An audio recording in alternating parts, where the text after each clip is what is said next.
Right, sometimes you're going to get the fancy intro, and sometimes I'm going to be busy. This is one of those days. Hello, and welcome back to the Single Malt Review. It's time for our third Battle of the Brands, although no, not really, but it's the ranking royale of drams here, and it's time for Ardnamurchan to make its play. And it does so in a rather an odd way. Yes. What have we got here, Dave? Well, we have from the AD release series, it is a Mezcal cask finished single malt Scotch whisky. I'm suspicious in so many ways, Dave. So many ways. Possibly as many ways as it's possible to be suspicious about a whisky. We've both tried Scotch that's been finished in tequila casks.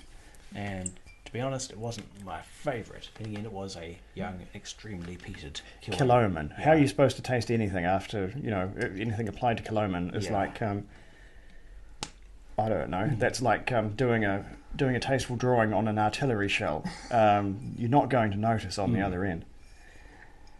However, with a less peated option, possibly a slightly more potent spirit, like I love a good tequila that does not age for a huge amount of time. And most you'll typically get maybe year-old spirits being in the cask that long. Well, my one hope here, because I'm initially baffled as to why one would choose a mezcal cask to begin with, and it's just for kicks, which is a perfectly viable, a perfectly valid reason to do anything in the world of whiskey, because as Dave says, it doesn't hang around in there for very long. Sometimes not very long at all. I mean, you've got a reposado tequila or mezcal. The mezcal lingo is a little bit different.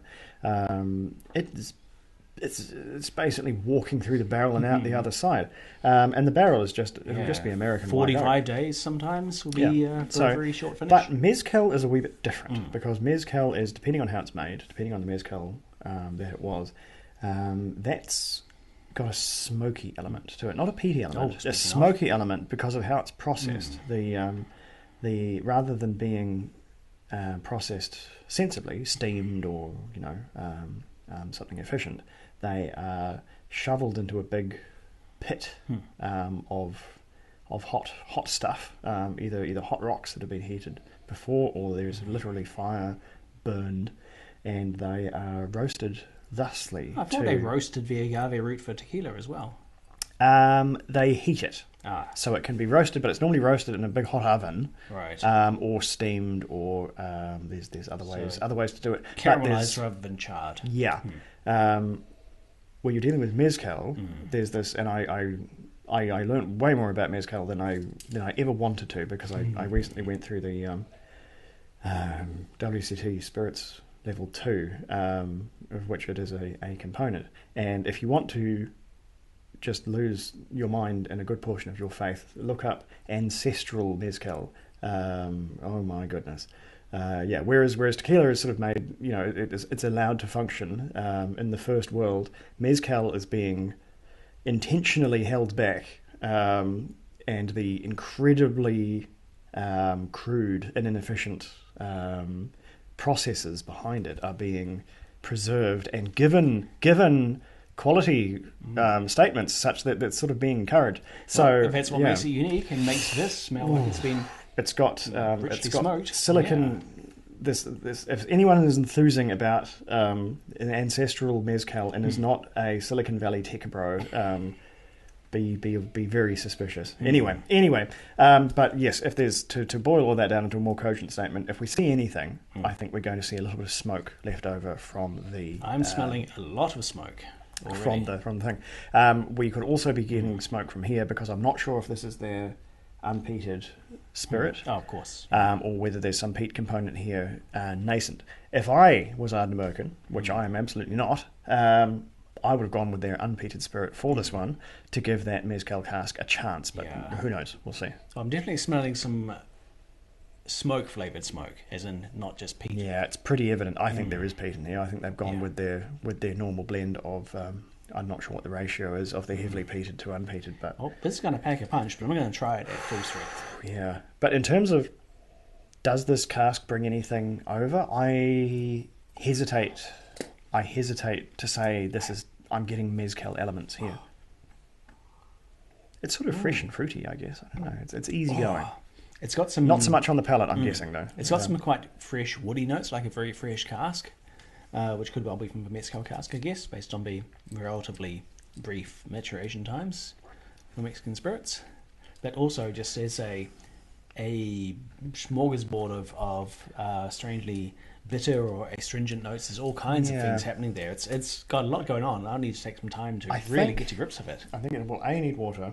They Ardnamurchan have absolutely, in no uncertain terms, used their peated spirit.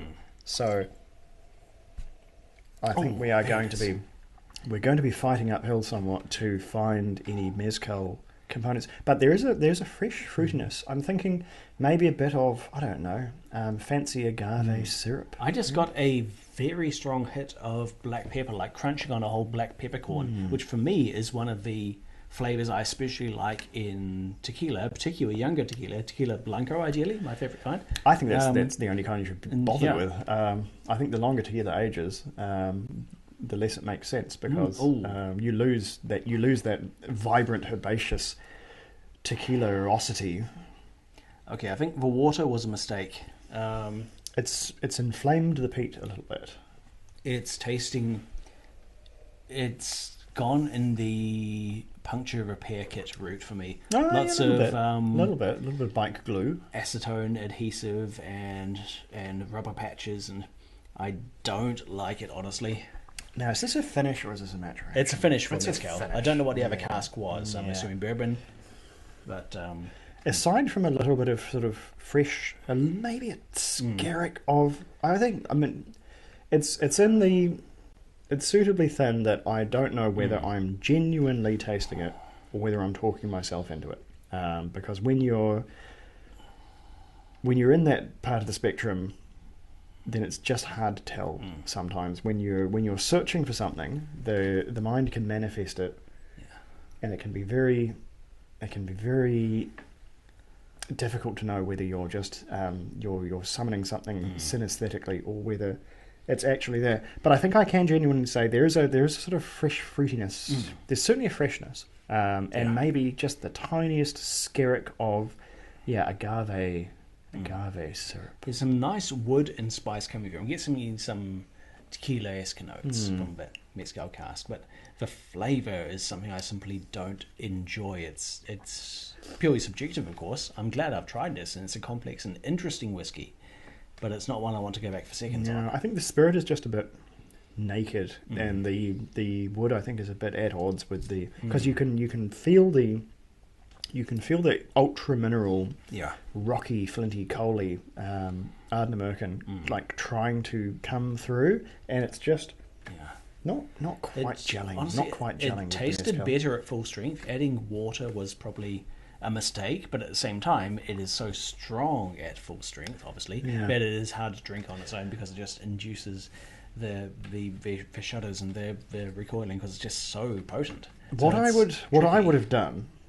And here's me telling Ardnamurchan Distillery what to do, which is just silly. But what I would have done is use no peat, go with their unpeated make, and then I think the mezcal might have had a bit more to say, or at least it would be a bit easier to find. You wouldn't have to shovel through all these rocks that the peated spirit dumps into your glass. Well, as this has taken on more air, though, that intense rubbery glue concoction that was happening, the bicycle repair kit, that's subsiding a bit, and the mezcal, I think, is taking over. Well, those are the bike repair kit. Those aromas and flavors are intrinsically volatiles, and being volatile, they find their way out of the glass as it goes along. Day like we're enjoying today, because this is almost dipping into chlorine in how mineral and impactful the peat is. We're getting a little bit of pool water coming through here, which that's getting into the extreme of peated tasting notes of people are either here for it or they are not. I'm afraid I'm not.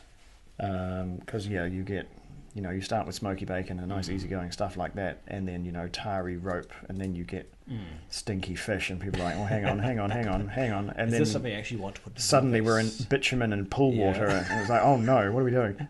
You have to be fully on board for that. So I think this is a whiskey with an audience, but I think it might be intrinsically narrow just because of how it's made. I would love to try a more naked tequila or mezcal cask for that matter, because the only two we've gotten, Killoman did the other one, and they were similarly applied a massively peated whiskey to a very, very subtle cask influence, and similarly I don't think it worked.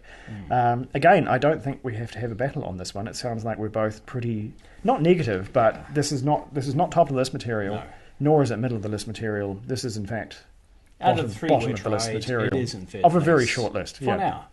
Who knows, there might be something It even is worse. a fascinating whiskey. It is real education in a glass. It's just not a lesson I want to go back to repeatedly. I just don't think it quite works. It just doesn't quite work. I'm glad they did it, and I mean, I'm never going to sit here and drink someone else's whiskey and say, poor me. But yeah, in terms of an experiment from Ardnamurchan, I'm just not sure all the wheels are on this one. It's just a bit. It's maybe too weird or not weird enough. It doesn't have enough of an identity. But anyway, I think we've got. With 3 points of data now, we actually have an arena. We actually have somewhere for whiskies to go either above of or below of. So things I think now are going to get brutal.